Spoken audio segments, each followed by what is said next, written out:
Mart cake কিন্তু chocolate লাভারদের জন্য এর থেকে বেস্ট কেক আর হতেই পারে না। যারা অতিরিক্ত চকলেট পছন্দ করেন তাদের জন্য বেস্ট একটা কেকের আমি ভিডিও নিয়ে এসেছি। আশা করছি আজকের ভিডিওটা অনেক বেশি ভালো লাগবে। মার্ট কেকটা এমন একটা কেক যেটা থাকে পুরোটা একদম চকলেট দিয়ে ভরপুর, আর কেকটাও থাকে কিন্তু ময়েস্ট। এটা কিন্তু স্পঞ্জ কেক হয় না। মাড কেকটায় ডেকোরেশন করতে হলে স্পঞ্জ কেক নিয়ে সেক্ষেত্রে কিন্তু আপনাকে নিতে হবে, আপনার ময়েস্ট কেক তৈরি করে নিতে হবে। ডার্ক চকলেট ময়েস্ট কেক তৈরি করে নিয়ে মাড কেকের ডেকোরেশন। মাড কেকটা এমন একটা কেক যেই কেকটা কিন্তু আপনার কে না পছন্দ করবে, যে খেয়েছে সে তো এর পুরো ফ্যান হয়ে গিয়েছে। চকলেটের জগতে বেস্ট একটা কেক মনে হয় আমার এই মাড কেকটা। আর মাড কেক ময়েস্ট চকলেট সবকিছুর কম্বিনেশনে মুখের মধ্যে দেওয়ার সঙ্গে একটা ব্লাস্ট হয়, এতটা টেস্টি। আর এই যে দেখতেই পাচ্ছেন প্রসেসিংটাই দেখতে পাচ্ছেন যে আমি পুরোই কিন্তু চকলেট দিয়ে তৈরি করব কেকটা, যার কারণে আমি প্রসেসিং করছি চকলেট গানাশ। এখানে হাফ কেজি চকলেট নিয়েছিলাম, 1 পাউন্ড কেকের জন্য হাফ কেজি চকলেট নিয়েছি মাড কেকের জন্য।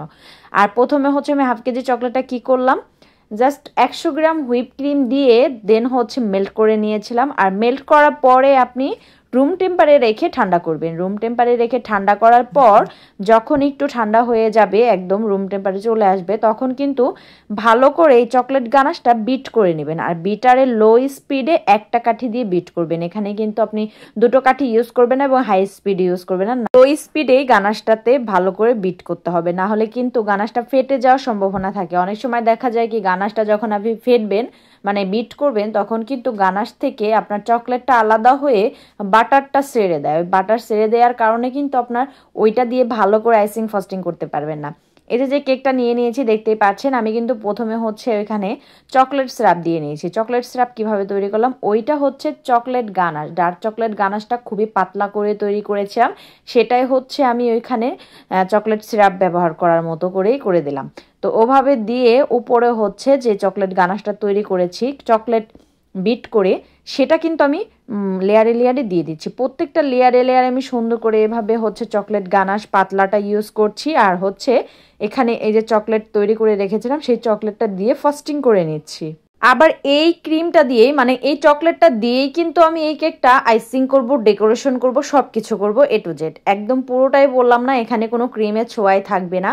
এমনি সাধারণত স্পঞ্জ চকলেট কেকের মধ্যে কিন্তু চকলেট গানাশ যায়, তারপরে হচ্ছে আপনার চকলেট ক্রিম যায়, হুইপ ক্রিমটাই চকলেট ক্রিম তৈরি করে নিই, সেভাবেই দিয়ে থাকি লেয়ারে লেয়ারে। বাট এই কেকটার ক্ষেত্রে কিন্তু পুরোটাই ভিন্ন প্রসেসিং। দেখতেই পাচ্ছেন আমি কিন্তু স্কিনে একটু স্কিপ করি নাই, মানে প্রত্যেকটা অংশ বাই অংশ আপনাদের সঙ্গে শেয়ার করার চেষ্টা করেছি। এই যে বাকিটা আমি ফ্রস্টিং করার পরে আইসিং করার জন্য নিলাম, এটাও কিন্তু আপনার চকলেট গানাশ, মানে চকলেটটা ভালো করে মেল্ট করে বিট করে নিয়েছিলাম, যার কারণে কালারটা একটু অন্যরকম আসছে, একটু ফ্লাপি হয়েছে। যখনই এটা বিট করবেন তখনই কিন্তু ফ্লাপি হবে। আর এই পুরো প্রসেসিংটাই কিন্তু রুম টেম্পারে রেখেই করবেন। আর এখন তো শীতকাল চলে এসেছে, শীতকালের মধ্যে কিন্তু এই কেকটা করা খুবই টাফ ব্যাপার হয়ে যায়, ফিনিশিংটা পারফেক্টভাবে আনা যায় না।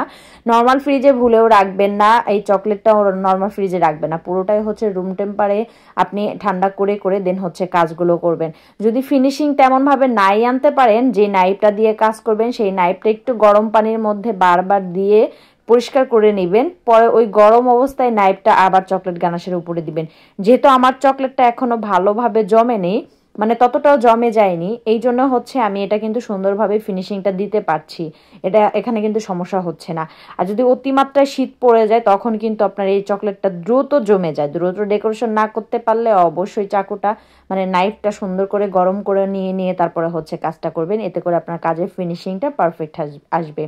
আর এই কেকটা খেতে খুবই ভালো লাগে। কেকটা যখন আমি নর্মাল ফ্রিজে রাখবো, কেকটা না পুরোটা একদম শক্ত হয়ে যাবে। শক্ত হওয়ার পরে কাটবো কিভাবে, নর্মাল যে চাকুটা আছে সেটা দিয়ে কিন্তু কখনো এই কেকটা স্লাইস করা যাবে না। তখন কি করবেন, যেহেতু শক্ত হয়ে যাবে চকলেটটা জমাট বেঁধে, তখন হচ্ছে একটা চাকু ভালো করে গরম করে নেবেন, দেন হচ্ছে এই চাকুটা গরম করে নিয়ে স্লাইস করবেন, দেখবেন যে একদম পারফেক্ট সুন্দর স্লাইস আসছে। এই কেকটা ফিনিশিং দিতে আমার অনেক বেশি কষ্ট হয়েছে এবং অনেকটা বেশি টাইম লেগেছে, কারণ এটা চকলেট, আগেই বলেছে চকলেট দিয়ে যে কোনো জিনিস ফিনিশিং দিতে বেশি কষ্ট হয়, আর অন্য কিছু দিয়ে ফিনিশিং দিলে কিন্তু আপনার এত বেশি ঝামেলা হয় না। যাই হোক, কেমন লেগেছে অবশ্যই জানাবেন।